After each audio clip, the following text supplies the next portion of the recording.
Can you please explain the PPLI in depth in relation to XRP application? Also, how the bar pays the interest and still allows 90% LTV. PPLI, private placement life insurance. There's some diversification standards that we have to meet, and RIA has to manage it. We set up the policy. You don't want to MEC it because you want to be able to borrow against it. A MEC is a modified endowment fund. You want to do a 5-pay or 10-pay. You can backdate 1 year and you can double fund within the first 90 days to get more of a cash value and kind of, bolster that to be able to borrow against it sooner. Interest rates are prime plus 1.5 or 2%. So you're looking at 6.5 or 7% to be able to borrow against the cash value in the policy and allow those assets to grow tax-free. You can trade them tax-free inside the policy.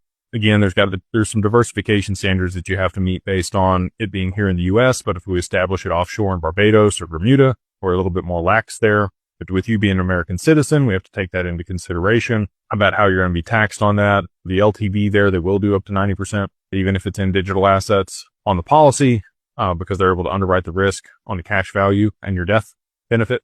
And then you can take out reinsurance. So whatever debt you borrow against your life insurance policy, you could take out a reinsurance policy. You could buy an annuity that makes the payments or the premiums on the reinsurance to be able to make sure that you are able to pay off the debt so that your assets aren't sold off upon your passing.